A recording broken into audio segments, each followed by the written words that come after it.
travel isn't just about destinations. It's about the people you meet, the cultures you immerse yourself in, the stories you carry home.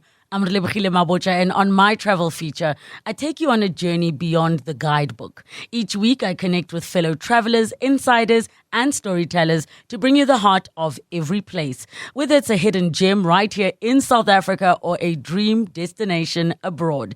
Join me as we travel through conversations, memories, and inspiration. Listen wherever you get your podcasts.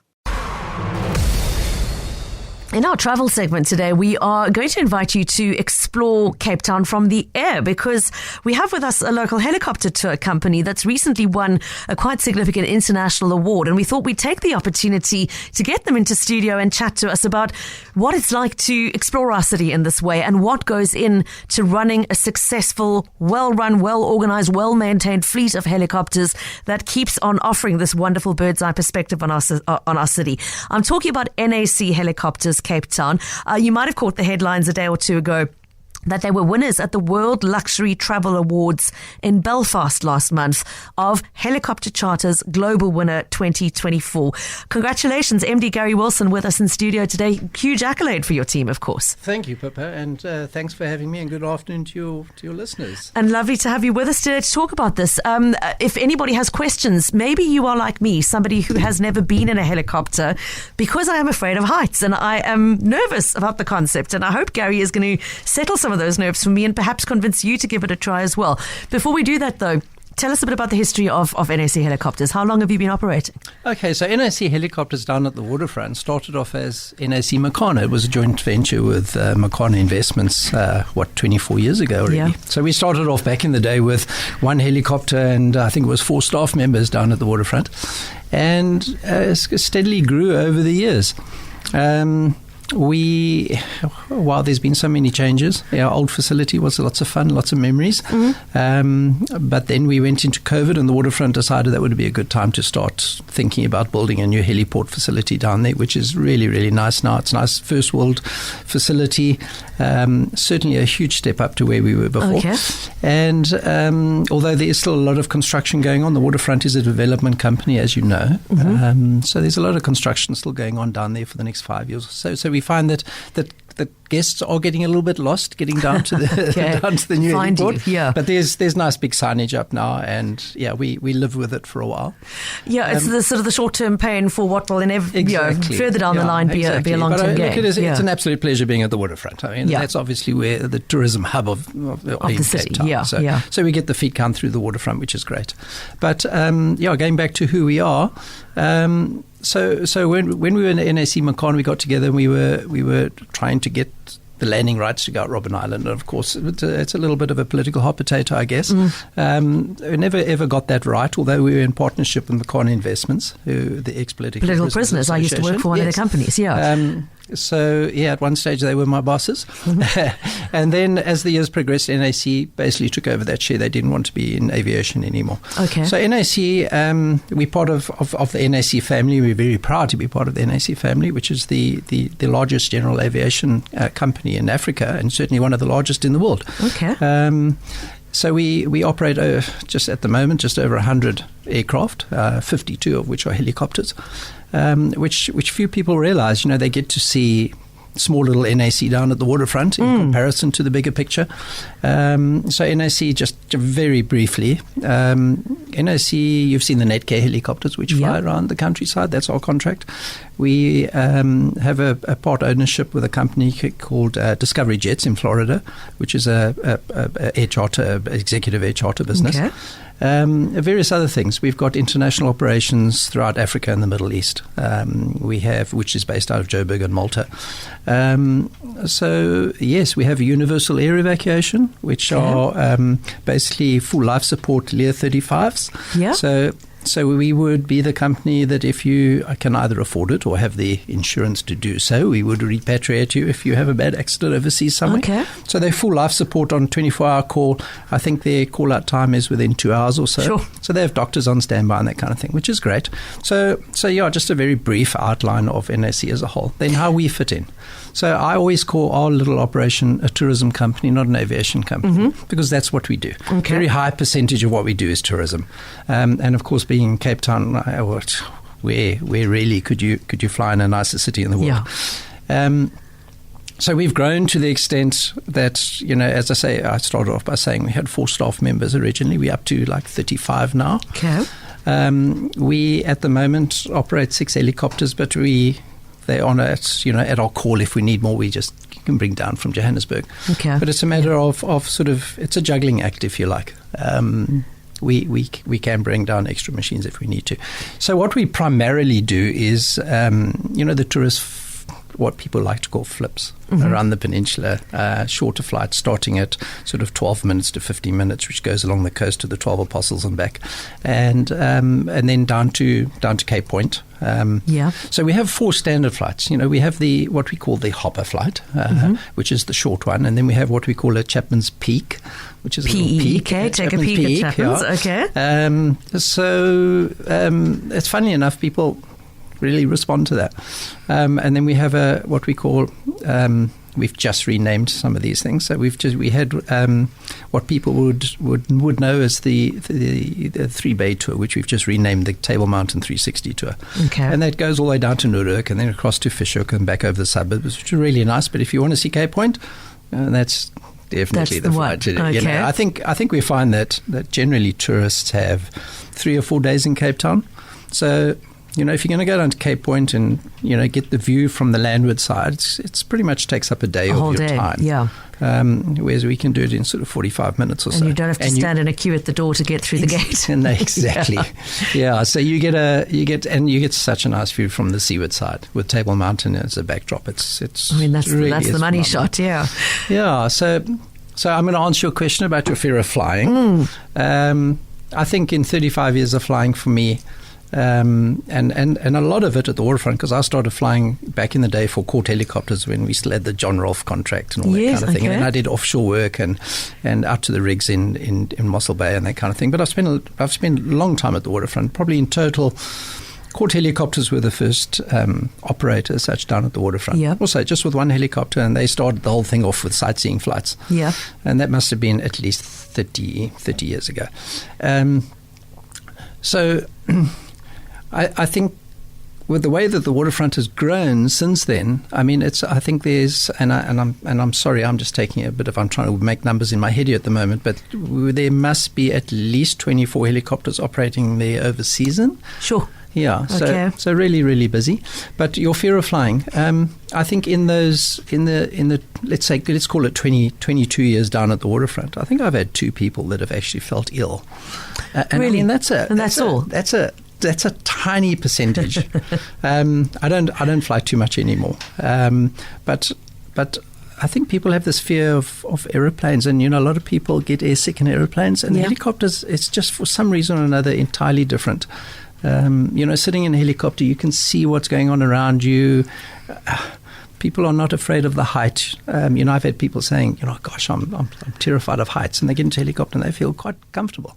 That's reassuring. So, you've actually got to try it, to enjoy it. But I'll do my best to get there. Gary, I think for some people, the fear is probably completely irrationally based on what they've seen on TV and at the movies, which is inevitably a helicopter going down and crashing and things going wrong. Talk to us a little bit about the maintenance schedule and the care that goes into keeping the fleet in top condition so that doesn't actually happen in real life. Okay, so first of all, NAC was the first company globally to get BAR's gold safety standards. Okay.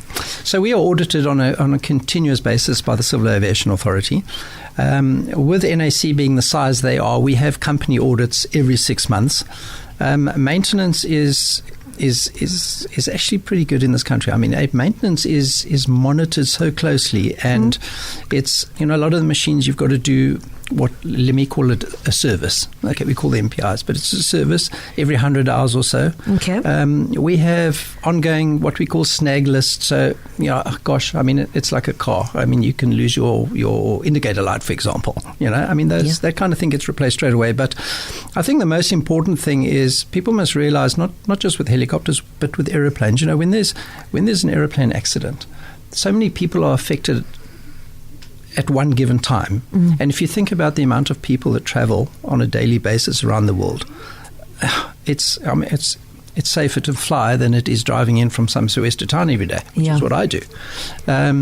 With helicopters, I think the only way to say this to you is I've got a substantial amount of time or experience, if you like it. We get to the stage where we don't really sort of boast about hours and things.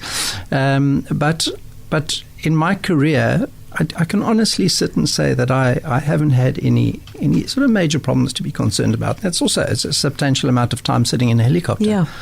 So our history down at the waterfront, we've never had an accident.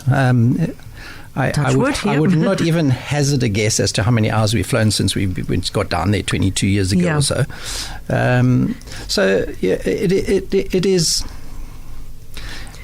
You can't sit back and say a car is safe. So I'm not going to sit back and say a helicopter or an aeroplane is safe. But I really believe it's a lot safer than driving along certainly in South Africa, for example. Yeah. So it's a misconception in many ways. It is reasonably safe. Thanks for the reassurance. I just want to say, for anybody who's come in midway to this interview, that my guest in studio with us today is Gary Wilson, MD of NAC Helicopters, based at the waterfront. They were just late last month named Helicopter Charter's Global Winner of the Year at the World Luxury Travel Awards in Belfast. What did the citation recognize? I mean, fantastic accolade to be recognized as the best in the world in this class. Did they give you an indication of what it was that sort of tipped the scales in your favor? Well, no. Okay, so you really only know on the night of the award ceremony what award you're going to get. Okay. So last year we got the regional award, which was a huge accolade for us. So very basically how it works is they nominate you for the award, and that is based on various things. It's based on your website, it's based on your digital marketing and social media and things, and it's based on even look at your reviews and that kind of thing. And then of course it goes out to voting. We were very fortunate. We obviously got the votes that we needed, and they did the research on us that they needed to do, and it's a big deal because from a marketing perspective as well. I mean, to say that you're best in the world, it's a pretty big deal. It makes us very proud. A feather in the cap before the feather gets blown away by the rotors. Exactly. Gary, before we run out of time, we must talk about the cost of having this kind of experience. I know you're heading into high season. You're going to see loads and loads of tourists spending in dollars and euros, which makes the conversion a very attractive prospect. For South Africans, it can be a big ask, but what's possible? What sort of budget do you need to set aside for this experience? It's a difficult question, but okay. Look, let's first I must start by saying that the large percentage of our flying is foreigners. Okay, and I think that is as a result of the fact that the locals have always looked at helicopters and said, "Wow, this is way too expensive for us." We over the years have really, really tried to get some of that local market in, and I mean let's go back. I don't know. 14, 15 years or so, and we even tried to put a sort of a discount voucher in the magazine from UCT that comes out every year anyway, and they pay a student rate it's to raise money for Shawco. Oh, the Shawco one, yes. So there's thousands of those things that go out, and we didn't get one response out of, and there was a really big discount voucher in those things. So we tried to get. We've tried over the years to get that local market, and we just have never really got it. And I think it's because the mindset is this is way too expensive. So, funny enough, only recently I saw some prices for paragliding. Yeah. Okay, and we're pretty much the same. Now, okay, so if people can afford to go paragliding, you can afford to go in a helicopter. Okay, but it is look, it's not the kind of thing you're going to do once every 6 months or once every year for a local person. It's a once-off treat. It's a bucket list item. Let's call it that. Okay, so I'd start off flight, and I've got to be fair and sort of quote our new rate, which came into effect 2 days ago or 3 days ago. Okay, but the full retail rate of our shortest flight is just over 2,000 rand.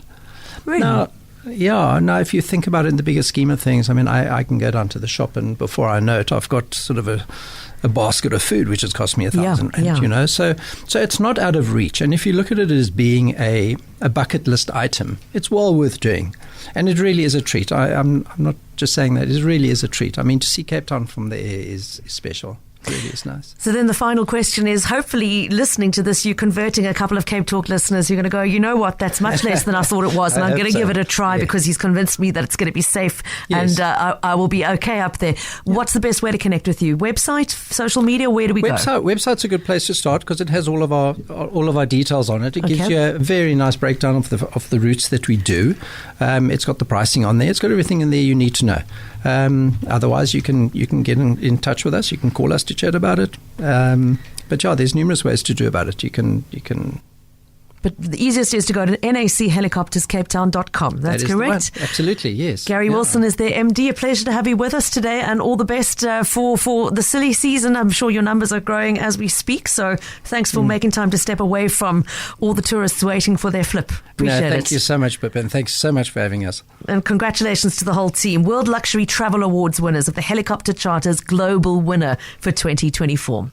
Travel isn't just about destinations. It's about the people you meet, the cultures you immerse yourself in, the stories you carry home.